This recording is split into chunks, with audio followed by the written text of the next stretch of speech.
Seydina Mohamed sallallahu alayhi wa sallam di leen remercier d'abord avant ñuy wax sax ci station bi je crois que li bokk na ci liy promouvoir lépp luy activité économique dans le cadre de l'artisanat du commerce ak lu mu mën a nekk que suñuy def action yu ni mel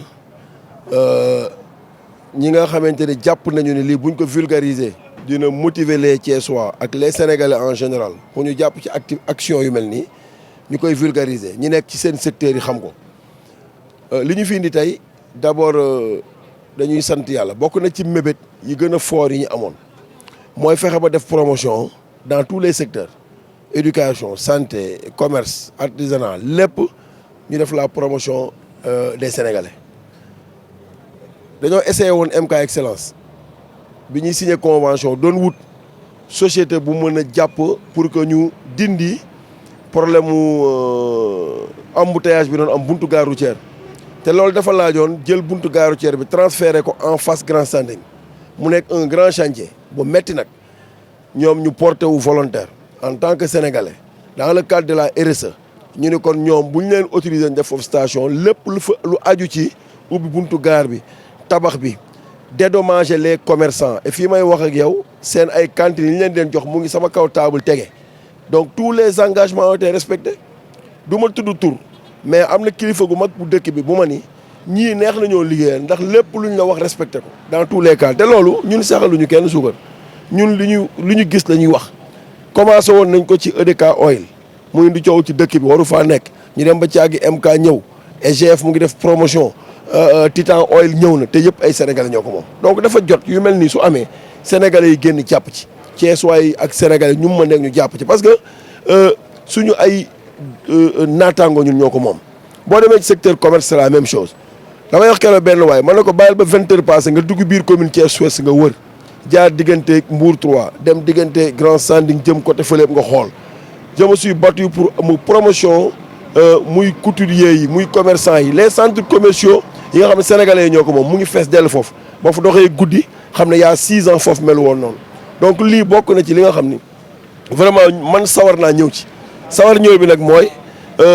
yéen déjà caaxaan yëkkatiwu leen président Cissé nii xam naa ko bu baax donc li ngeen di yëngu ci commerce bi ñu fi dalee indi ay centres commerciaux yi nga xam ni ay surface yi nga xam ne étranger ñoo ko moom da ngeen a jóg xeex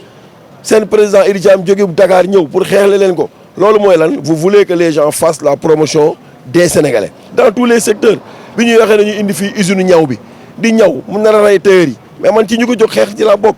man loolu moo ma yitte donc lii vraiment ñëw bi fii nu mu mën demee rek mooy tey c'est un plus mooy li ñuy wax plus-value ci secteur économique mais plus-value la aussi ci sénégalais mooy ab sénégalais tey fexe nañ ba MK ñu ngi ci je crois. man bi ma nekkee maire Ousseynou man maa demal sama bopp Ndakaaru dem seeti sociétés yi ak école de formation yu mag yi ne leen ñun dañoo yor une jeune ville dañoo bëgg mu màgg boo seedee demal Dakar nga laaj leen képp ko fa yor surface bu mag dama ne la man dama bëgg ci biir mandat bi Thiès ñu sentir que ni am na un pas ñun Thiès waaye bëggatuñ ñëw Dakar di wut ci yéen dara ñun dañoo bëgg Thiès sut Dakar wala mbel ko te am nañ surface yi ba ci école de formation yi xool li fi ubbi ci école de formation 6 ans yi ma fi nekk xool li fi ubbi ci commerce yi ma fi nekk ci station yi bii mooy 9e ou 8e boo xam ne ci biir commune bi centre commerciaux yéen a ngi koy gis ak leneen ak leneen donc loolu li may wax ba pare nag léegi rek maa ngi koy wax ñii bokk ci ñiy xeex pour que ci yeneen secteurs yu dul yii Thiessois yi nga xam ne sax tey damay profité ci occasion boo ko jamono yee passé déggoon ngeen ñu naan waaw dañoo bëgg a loti sa 25 hectares xamuñu fan la seedee ngi ni mooy ñi am kër ci biir dëkk bi fii te amul këyit ñooñu la ñu natt fi yëpp seet ñan la ñu jël seen i këyit ne nañ ko régulariser loolu bokkul ak lotissement fii may wax ak yow zone bañ doon wax démb am nañu information que ne Ndakaaru am nañu jot am ay 2 hectares ak 3 Shell jox nañ ko surface bi ñu doon teg mbuurkat fan lañ ko teg donc man li may xeex fu leer laa ko teg mooy man daal yéen bu ngeen avancé ñun ñu avancé ñun bu ñu avancé yéen ngeen am parce que dëkk bi ñun ñoo ko moom dootu ñoo nangoote nag suñu économie dëkk bi suñuy doom xarañ ci suñuy doom mën a liggéey li nga xam ne ñeneen ñoo ko bañuñu ko coopération parce que àddina bi ni muy doxee il faut ñun ñu coopérer ak les pays étrangers mais nag lépp lu ñu mën nag nañ ñu bàyyi ñu liggéeyal ko suñu bopp station nag tollatul fu ay étranger ñëwee vraiment di implanter ay station di dem hydrocarbure Thiessois ay sénégalais yaa ngi koy liggéey nu mu amee doole commerce tey commerçant boo fi gis am na yàlla may na kàttan ñaar ñu dajaloo dem jëli marchandise ci ay bateau indi ko fii wala ñu promouvoir mais surface yi fi nekk Ousseynou lañ fay jaay yëpp soble si fi lañ koy béy ginaar yi fii lañ koy élevé yére yi fii lañ koy ñawe la fa nekk yëpp fii la lu ñuy ñëw tabax seen bâtiment jël suñu produit ko jaay ñun loolu mën na lu ko li ci des nag mooy yee nit ñi ci ni lii mën naa nekk benn ngi nii wàññal yeneen yi demal gaaru Thiès nga xool tey samedi da ngay dugg biir Thiès daw 100 à l'heure buntu garage dem lan moo koy indi convention bu ñu signé ak MK mu respecté engagement yi fii may waxee bàyyi maa la wa ngi nii xam na ne la ñu waxoon ci dédommagé kii te amul benn société bu ñu ko defal nga nangu parce que dañ daan wax ni rek mairie ko moom déedéet mais ñoom dañoo ne bu ñu tojee dinañ fay te la ñuy fayee jox lañ ma ko ma nga sama kaw table pour delloo ko nit ñi donc pour wax leen del garantie leen yéen ñu ne yéen ñoo bokk vision xëy na nag des fois ci liggéeyin bi mën na am ñàkk waroo ci ay gis-gis mais finalité bi toujours dañuy xam ne li ñuy wut ak yéen li ngeen wut benn la donc jàpp naa ne war nañ mën a ànd ci liggéey di wax ni daal tey MK la du spécialement MK kese moo ñu tax a jóg bépp société sénégalaise fii may waxee signé naa bërki dem bu Titan Oil fële ci centre-ville bi te boobu it sénégalais moo ko moom donc ñun promotion sénégalais la ñuy def bañu ñu étranger bu fi implanté wu mais lu ñu mën nag wax dëgg yàlla wartuñ koo cee gaañ lii daal mooy samay tànk fii vraiment di sant di gërëm yàlla sàmmuñu allahumma salli ala sayyidina muhammadin wa sallam. asalaamaaleykum wa rahmatullah ñu ngi nuyu monsieur le maire ñu ngi koy nuyu bu baax a baax di ko gërëm di ko sant di nuyu ñi nga xamante ni aussi ñoo taxawal station bi ñu ngi leen di nuyu di leen ñaanal yàlla mi nga xam ne dara teewu ko yàlla na ko yàlla barkeel yàlla aussi leneen ak leneen topp ci di sant monsieur le maire bu baax aussi vraiment ku déggu kaddu yi mu wax tey jii ak ñi doon wax démb vraiment am na leeral yu am solo yow mu am na indi na ko ci leeral wax dëgg yàlla leeral yu am solo la parce que mbir bu fekkente ni da nga nekk ci dëkk aussi sa doomu dëkk bëgg ko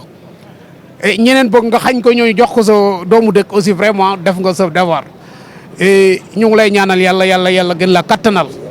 yàlla mi am kattan aussi yàlla gën la kattanal di ñaan yàlla dara teewul mébét bi nga am ci aussi ci station bi nga xam ne moom nga signéwaat yàlla aussi yàlla na ko yàlla antu yàlla barkeel ko vraiment site bi ku ko xool vraiment wax dëgg yàlla c'est la première fois mu ñëw tey ci problème mu inauguration station tey c'est la première fois mu ñëw fi tey mais lii moom ku ko gis sedd na xol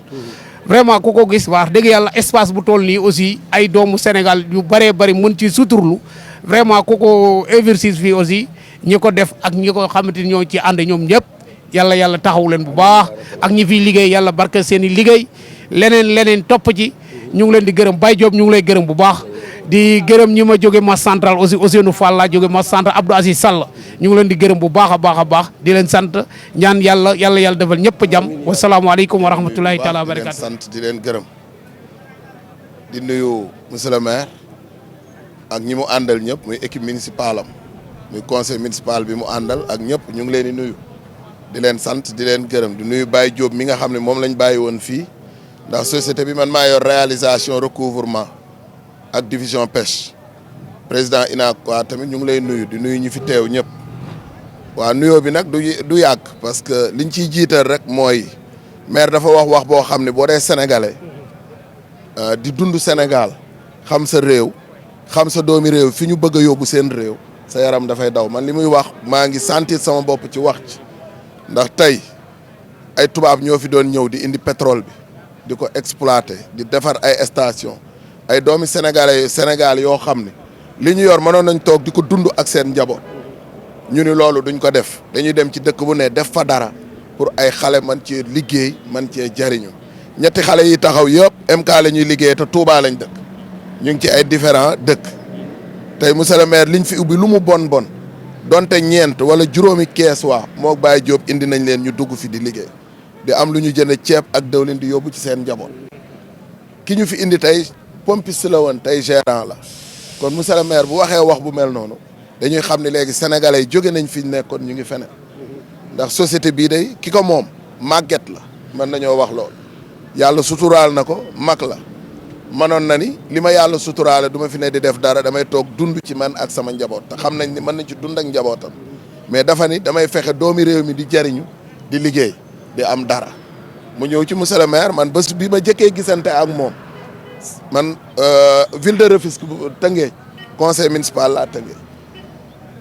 doon fa kilifa it ca dëkk ba ndax man maa yor nappuk Sénégal waaye bés bi ma jëkkee ñëw bureau dama gis ni man c'est la première fois ma gis maire bu wàccee noonu boppam bi ma koy tooñ léegi dama ni ko tey sol nga dàll bi ma jëkkee ñëw bureau mu woo magi dëkk bi parce que loolu mooy transparence dafa woo magi dëkk bi yëpp ñu toog ci dossier bi ñu waxtaan moom sax dafa ne du fekkee réunion bi dem pour bëggul dara nekk ci moom magi dëkk bi ñoo toog ñu yor mbir moomu ñu toog waxtaane ko ba juboo moom mu doog a ñëw ci bi ñuy finaliser dossier bi ci lay doog a ñëw kon loolu dafa jar ñu féliciter ko parce que bu doon keneen du doxale noonu parce que nag man damay xool di gis magum jëmmalaate kenn jaralu ma fen parce que sama bàmmeel maa fay tëdd bi ñu defee loolu ba pare vraiment après ñu dox li ñu war a dox ma ñëw ci mairie bi gis mu def tànki neen wàcc ci suuf yéegaat ci kaw mel ni du maire kooku jigéen a askanam kon loolu tey bu defee lu mel nii indi ko Thiès parce que boo xoolee fii bu ñu fi daan romb amul bii xar kanam mais tey bu fi MK ñëwee taxaw Elton mi ngi taxaw ñoo bokk réew mi ODK ñëw taxaw fële ñoo bokk réew mi Demba Ka moom ODK Kabou Gueye moom MK Excellence Kabou Gueye ak Demba Ka dañuy waxtaan guddi ak bëccëg suba ak ngoon parce que lu ma xam la te pétrole bi am nañ benn association boo xam ne les indépendants ñoo ko bokk pour wane ni dañu mën ne ni ay sénégalais ñu ngi ñëw ñun MK Excellence dañuy indi bateau comme ni tubaab yi doon indee bateau dañu indi bateau super di indi bateau gasoil di indi ay conteneur huile di jënd di ko defal suñu bopp di ko jaay ñeneen mën nañu wax sax ni bu carburant manqué léegi ñun bokk nañ ci ñu koy jaay yeneen société loolu li ko waral mooy dañu osé li ñu yor duñ ko téye di jënd fii carburant dañuy dem di jëndi bateau di indi ñun bokk nañ ñooy indépendant bi nga xam ne bu dul sel du Total amul beneen société bu ñu man fii ci statistique gu station ci Sénégal loolu dama koy seede ci micro laay wax mu amul beneen société bu ne fii sel moo mën a taxaw sunu kanam ak Total te Total ci carburant pêche ñun ñoo koy raw at yëpp ci carburant terrestre la ñuy raw kon sénégalais yi gàtt ngaalaama ñoom gàcc ngaalaama borom MK Excellence ak doomam Mame Gor Gueye parce que osé na wan ni tubaab yi lu ngeen man léegi mën nañ moo tax tubaab yi di indi bateau nit ñi di jënd ci ñoom mu ni man damay dem uti bateau di indi comme yéen di raffiner di pomper di jaay kon monsieur le maire li mu def juumul pare na pour yaatal Thiès gis na ni ñaar la fi amagum. non bala ngeen ñu doon xam dëgg ngeen ni ñu woon monsieur le maire ni ñu terrain ngi nii borom ni ñu dañuy jaay dañuy jënd mu ni ñu autorisation ngi nii tey ñu sotti béton ak suuf ak ciment commencé tabax te monsieur le maire dafa wax bu am solo MK du amee laate xaalis loolu mooy li gën a am solo borom kër gi dafay wax ni maçon fu mu jógee balaa ñaqam fenn di fay leen ko man maay fay maçon mu ni fournisseur fii bi ñu koy ubbi amee lu ñu kenn 100 francs du kuy peinture du kuy indi suuf du kuy indi ciment du lenn lu ñuy ameel ni fu ñu dem engagement bu ñu jël dinañ ko honorer loolu mooy li gën a am solo ci suñu yoon bu dee dañ jël engagement man wala Mame Mor te honoré wuñ ko keroog du ñu am jàmm bala moo tëdd dinañ ko honoré parce que moo tax engagement bu ñu jël dañ koy respecté moo tax amuñu jotu yàgg fen moo tax comme li monsieur le maire wax loolu laa doon gën a dolli wane ni société la boo xam ni looy wër ci hydrocarbure ci lubrifiant ci huile ci essence ci gasoil ci lu mën a doon boo ñëwee ñu jaay la ko parce que loolu nag ngëm-ngëm la monsieur le maire wax na ko léegi dañ doon ay sénégalais fekk fi tubaab yi ñu bëgg ñu wan ni ñun ñoo moom seen réew ñu bëgg leen wan ni da ngeen a war a génn suñu réew bàyyi ñun ñu doxal suñu réew kon monsieur le maire ñu ngi lay sant bu baax. di nit koo xam ni nit ku humble nit ku jox nit gëddaam nit ku xam valeur doomu aadama loolu moo waral lii tey jii ndax boo saytoo autant lii lépp amuloon station yi ñu wër ay nit ñu la leen moom amuloon boo xoolee station bi lépp a ngi ci biir jàkka ak lépp a ngi ci biir te xoolee yeneen station yi xam ni tey yeneen ñoo leen yilif doo ci gis jàkk mukk kon loolu rek c'est du premier bi ci des it mooy ñaan suñu borom ak ñaanal ñi nga xam ñoo initié lii muy góor gi Kabou Gueye ak doomam Mame Mor Gueye vraiment ñi ngi leen di ñaanal di leen sant ne vraiment Thiès moom ñoom bàyyiwuñu waa Thiès ànd nañoo waa Thiès ànd ak aussi ki nga xam mooy seen représentant muy góor gi Diop gii ñun nag waa Revache ñun vraiment Mame Mor yàgg nañoo taxawal yàgg nañoo sigil ndax amul benn événement religieux buy xew te Mame Mor yëkkatul àllam jox ñun ñi nga xam ñu ñooy artisan automobile yi pour lan pour dépannage gratuit nga xam moom la ñuy def loolu nag vraiment ku jara sant la amul keneen ku ñu ko defal ku dul moom Mame Mor Gueye moom moo yëkk àllam jox ñu pour lan pour jàppale ñu pour ñu def dépannage gratuite yi vraiment loolu da nga ko ci sant di ko gërëm di ñaan station bi yàlla doon na station benn ngi derrière la gare routière beneen ki même tey jii tey buntu ba tey bi monsieur le maire ki yoon Mame Mor Gueye jël na alalam ànd ak monsieur le maire remboursé impacté ya fa newoon xoolal loolu rek xool leen loolu te nit ku nekk nit la mënoon na ko def ne lii kat peut-être suufu commune bi la wala lii mais monsieur le maire daf ko ne kaay mu ñëw mën a ko ñii kat ay borom kër lañu ay nit lañu te dañoo war di dund di tedd mu yëkkati 6 cantines yi fa jëloon ñëpp remboursé 6 cantines yi lépp maa ànd ak monsieur le maire ànd ak ñoom ba lépp sotti incha allah finition yi moo des te dans une semaine ñoom ñëpp dañuy dem jël saat seen cantine maa ngi sant ñëpp nag di gërëm ñëpp Diop jërëjëf.